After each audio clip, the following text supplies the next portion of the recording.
Oke, berjumpa kembali di Ngocar Ngacir, ngoceh arsitektur dan Ku ngoceh sendiri. bersendiriku di alam, dengarkan pohon bicara, gemuruh ombak buka cerita, arsitekturku tenang di sana.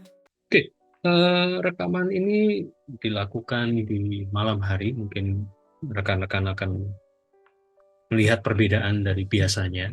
Saya biasanya rekaman di siang atau sore hari, tapi di saat ini dilakukan di malam hari. Kemudian apa yang ingin dibahas di edisi kali ini? Saya akan bercerita sedikit latar belakangnya. Di awal minggu ini, kebetulan saya berkesempatan untuk mengikuti paparan seorang calon doktor yang mempresentasikan penelitian doktoralnya. Fokus riset beliau adalah tentang tektonika arsitektur di sebuah dataran tinggi di Sumatera Selatan. Apa itu tektonika? Kalau kata tektonika arsitektur itu dipisah, tektonika sendiri, arsitektur sendiri, mungkin akan ada perbedaan. Tektonika berkaitan dengan cabang ilmu geologi, terutama tentang bagian permukaan bumi. Tapi kemudian kalau tektonika digandeng dengan kata arsitektur, mudahnya adalah art of joining material. Art of joining material. Ada kata art, ada kata join, ada kata material. Sehingga punya makna seni yang berarti keindahan, punya pemahaman tentang struktural, karena dari kata join tadi, hubungan dalam hari ini ya hubungan di dalam bangunan ya. Jadi ada pemahaman struktural dan ada pemahaman material, mengkaitkan atau menghubungkan hubungan antara satu material dengan material yang lain. Tidak melihat apakah kesamaan material atau berbeda material, jenis materialnya itu masalah lain. Tapi adalah hubungan antar material yang mempunyai aspek indah. Jadi mudahnya tektonika arsitektur adalah keindahan struktural.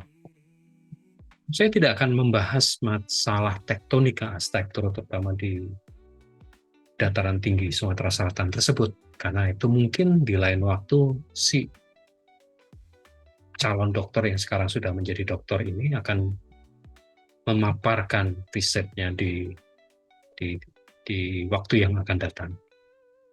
Fokus utama yang kali ini yang coba dibahas, yang menggelitik pemikiran saya dari paparan beliau tersebut adalah tentang bahwa tektonika arsitektur dipengaruhi oleh performa struktural, itu tadi yang kita bahas tentang join tadi, kemudian alam karena kaitannya dengan material yang berada di sekitar, karena kasusnya adalah bangunan-bangunan vernakular, jadi alam menyediakan apa, itu yang kemudian diolah menjadi material bangunan. Namun ada sisi yang diungkap oleh peneliti ini adalah sisi budaya. Budaya dalam konteks ini adalah budi dan daya dari masyarakat tersebut ketika mengolah bangunannya, ketika mewujudkan bangunannya. Ada manusia. Ini yang mungkin akan dibahas sedikit mendalam di video kali ini. Arsitektur dan manusia. Pada Ngocar Ngacir yang edisi sebelumnya, saya menyampaikan kejengahan saya terkait dengan foto-foto karya arsitektur yang terkadang sepi, terkadang dingin, karena tidak memunculkan atau tidak menghadirkan pelaku di dalam foto tersebut. Hanya fokus bangunan. Kadang di interior, di dalam bangunan, hanya menyajikan perabot-perabot. Entah itu perabot yang memang digunakan sehari-hari atau perabot yang dipinjam dari toko perabot. Itu yang sering terjadi. Ini mungkin melanjutkan dari apa yang tersampaikan di episode sebelumnya. Sehingga menjadi pertanyaan besar, sebenarnya kehadiran atau tujuan kehadiran dari arsitektur itu apa? Di video yang lalu juga terungkap bahwa arsitektur adalah wadah aktivitas. Sebagian besar menyatakan bahwa pendekatan wadah aktivitas adalah pendekatan modern yang mungkin sudah tidak sesuai dengan zamannya. Tapi oke, saya menyingkirkan hal itu. Tapi kemudian fokus ke dalam peran manusia di dalam proses merancang. Arsitektur dengan mudah, kalau lihat di definisi kamus, adalah ilmu tentang bangunan. Ilmu keindahan bangunan, ada yang mengatakan demikian. Namun, definisi itu agak sedikit berhimpit, bahkan bersinggungan dengan ilmu sipil bangunan. Lalu apa yang membedakan? Kalau teman-teman kita, rekan-rekan kita di sipil bangunan itu fokus pada kekokohan atau kekuatan bangunan. Sedangkan arsitektur mengacu ke Vitruvius, Firmitas Utilitas Venustas, tidak hanya tentang kekokohan, tidak hanya tentang kekuatan, namun juga fungsional, artinya tadi melayani manusia sebagai wadah aktivitas, tapi juga ada keindahan. Di dalam arsitektur itu memahami juga ada kenyamanan, ada performa bangunan di dalam konteks yang luas. Lalu juga ada keselamatan. Keselamatan dalam hal ini tidak hanya kekokohan bangunan, tapi keselamatan terhadap, contoh umpamanya ada terhadap kebakaran. Manusia mungkin dalam perkiraan antisipasi kebakaran, bagaimana kebakaran itu tidak segera menghancurkan bangunan, atau manusia punya waktu untuk lari. Sehingga kalau rekan-rekan di bangunan-bangunan komersial itu selalu ada petunjuk jalur evakuasi. Itu kalau terjadi bencana itu macam-macam. Bencana alam atau bencana efek dari kendala di dalam bangunan. Salah satunya adalah kebakaran. Tapi yang coba saya soroti adalah tentang kenyamanan. Ada kenyamanan dan keindahan. Dua faktor yang saya rasa sependek pemahaman saya tidak dipelajari di sipil bangunan. Kita coba lihat satu persatu. Nyaman ada dua hal yang dipahami sebagai nyaman. Nyaman secara termal, terutama di iklim tropis lembab kalau kita bicara Indonesia ya secara umum. Kenyamanan di iklim tropis lembab yang menurut data kurang lebih di antara suhu 24 sampai 26 derajat Celcius. Itu yang disebut nyaman termal. Kemudian juga terkait dengan kenyamanan psikologis. Kenyamanan psikologis ini banyak faktor. Bisa terkait dengan memori masa lampau si pelaku, kemudian juga ekspektasi si pelaku atau yang empunya bangunan terhadap ke masa depannya, atau ekspresi dari kehidupan sehari-hari. Mungkin tentang ekspresi yang akan ada contohnya nanti.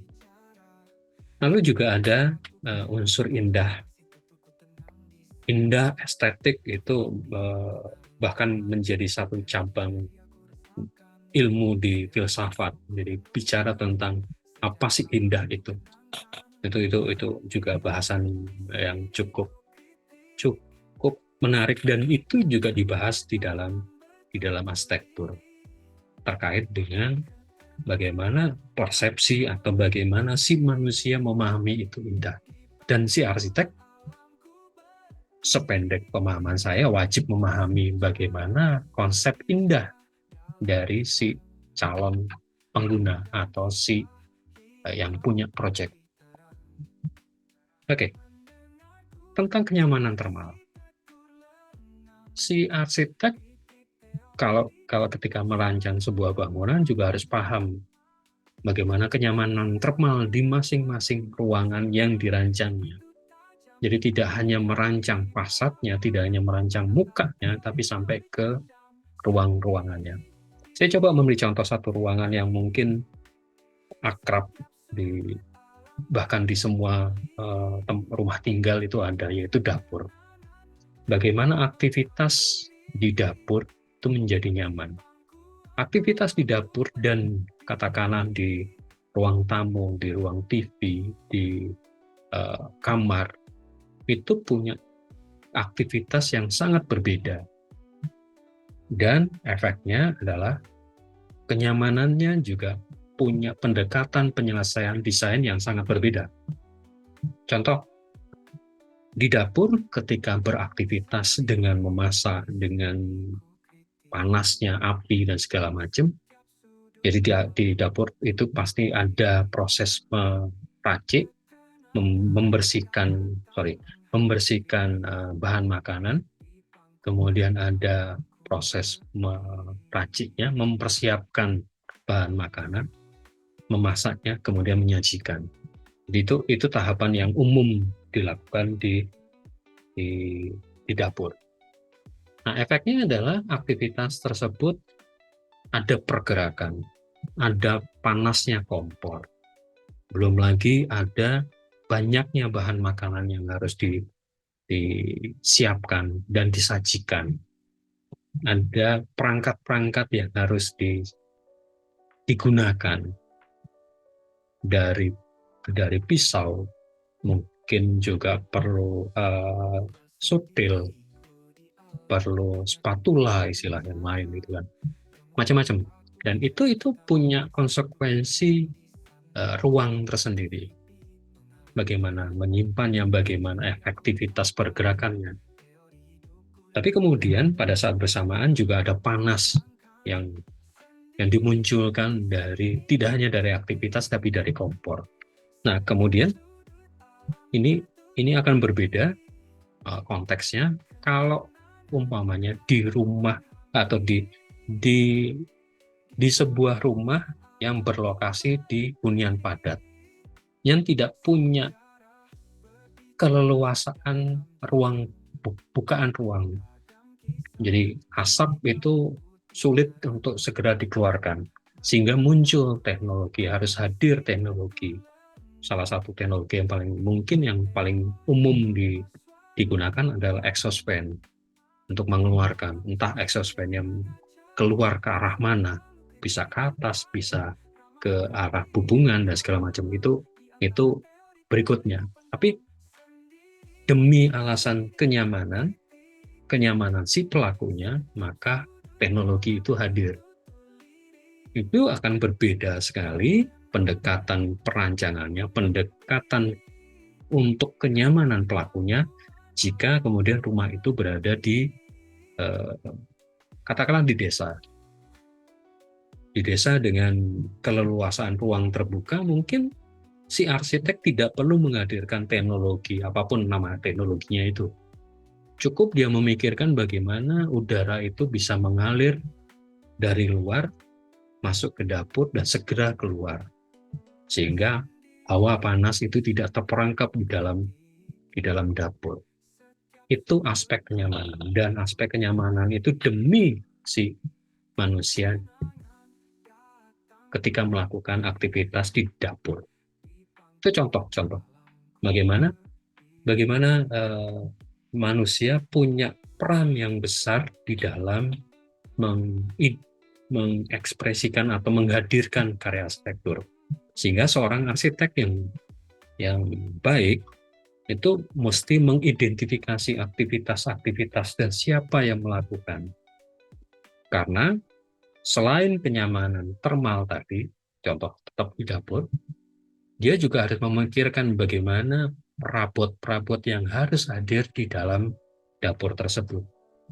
Terkait kemudian dengan ukuran tubuh manusia. Si arsitek mau nggak mau harus belajar tentang ergonomi. Ergonomi adalah ilmu tentang postur tubuh. postur tubuh yang sehat, yang bagus, yang tidak menyebabkan cedera. Dan itu semua hadir di dalam buku yang disebut Data Arsitek. Jadi mau nggak mau seorang arsitek atau mahasiswa arsitektur ya buka Data Arsitek. Saya sering mewajibkan mahasiswa untuk mempunyai apapun bentuknya. Sekarang e-book ada, syukur-syukur punya hardnya. Karena itu menjadi landasan. Berapa sih ukuran meja? Berapa sih ukuran meja untuk meracik, meja untuk memasak, dengan kompor tanam, kompor gas biasa, dan segala macam. Itu punya spesifikasi yang berbeda. Kembali lagi, manusia menjadi fokus utama. Kenyamanan di dapur tersebut menjadi fokus utama di dalam proses merancang, juga akan mempengaruhi. Kalau ini tadi bicara tentang teknis ya, bicara tentang ukuran, bicara tentang kenyamanan, tapi pada saat bersamaan juga kemudian kalau kita meluaskan lebih luas ruang-ruangan di dalam sebuah rumah, tentu akan berbeda. Bagaimana kemudian posisi si pemilik tersebut di dalam strata sosial tertentu punya ekspresi arsitektur yang berbeda. Ini terkait dengan keindahan. Profesi pemilik rumah, seorang pengusaha sukses. Katakanlah kita mengambil contoh si Arif Muhammad yang sekarang lagi cukup hype dibicarakan karena dia bikin mock-up rumah di dalam mall. Dia juga seorang pengusaha rumah makan Padang, Payakumbuh gitu. Itu contoh yang menarik. Bagaimana karakter si pemilik rumah akan sangat berbeda. Kalau kita compare, katakanlah seorang Arif Muhammad dengan seorang dosen, meskipun dosen arsitektur ya, ekspresinya akan berbeda. Arif Muhammad seorang pengusaha dibandingkan dengan seorang dosen arsitektur di sebuah perguruan tinggi di luar Jawa juga akan sangat berbeda. Saya tidak kemudian membandingkan ekspresi arsitektur ini terkait dengan harga, terkait dengan kemewahan, bukan ke arah situ, karena tugas seorang arsitek meskipun dengan meter persegi, ratusan meter persegi, katakanlah rumah Arif Muhammad ratusan meter persegi, lengkap dengan liftnya, lengkap dengan garasi Ferrari-nya dan segala macam. Kemudian dibandingkan dengan dosen yang hanya puluhan meter. Tapi seorang arsitek tetap harus punya concern, punya kepedulian, punya pertimbangan yang cukup detail terhadap masing-masing ruang, terhadap aktivitas yang terjadi di dalam rumah tersebut. Sehingga effort yang dikeluarkan arsitek untuk merancang rumah besar dan rumah kecil tetap sama. Berangkatnya di aktivitasnya apa? Bagaimana konsekuensi aktivitas terhadap fasilitas dari aktivitas tersebut? Efeknya kemudian terhadap ukuran ruangnya, kebutuhan ruang. Dengan penjelasan singkat ini mungkin kemudian contoh tadi exhaust, kehadiran atau munculnya teknologi di dalam dunia arsitektur itu ujung-ujungnya atau tujuan kehadirannya tetap kepada manusianya. Manusianya nyaman atau tidak? Manusianya terbantu tidak dengan kehadiran teknologi tersebut di dalam dia beraktivitas. Jadi tujuannya untuk kenyamanan. Kenyamanan ketika si manusia melakukan aktivitas. Ini terkait dengan bermacam teknologi, baik teknologi di dalam konstruksi bangunan, baik teknologi di dalam proses merancangnya, munculnya AI dan segala macam. Itu juga sebenarnya seberapa penting AI itu hadir demi membantu si arsitek untuk tujuan tadi, untuk tujuan kenyamanan si penggunanya. Mungkin ulasan pendek ini bisa kemudian kita bahas kemana-mana, sehingga rekan-rekan yang mendengarkan, rekan-rekan yang melihat video ini bisa berkomentar atau bisa menyampaikan pendapatnya atau bahkan menyampaikan usulan. Kira-kira materi apa dari arsitektur yang mungkin bisa kita bahas di video-video ngocar-ngacir berikutnya. Dan usulan tersebut mungkin akan dibahas secara ringkas dan pendek di ngocar-ngacir, atau jika diperlukan dan saya pandang juga ini menjadi ulasan yang menarik, akan saya angkat menjadi materi kuliah yang seperti biasa. Materi kuliah juga, rekamannya juga saya akan unggah di channel YouTube ini. Sehingga saya harap channel ini menjadi sebuah channel yang kita sama-sama belajar, kita sama-sama memperkaya pengetahuan kita, karena beberapa kali komen-komen dari rekan-rekan sekalian sangat membantu dalam tidak hanya mengembangkan segmen ngocar-ngacir, tapi bahkan sampai ke materi-materi kuliah. Mungkin itu yang bisa saya sampaikan. Tetap sehat dan terus berkarya. Sampai jumpa di edisi-edisi selanjutnya dari Ngocar-Ngacir. Terima kasih, sampai jumpa. Mendengarku arsitektur lengang, kritik teori tanpa suara.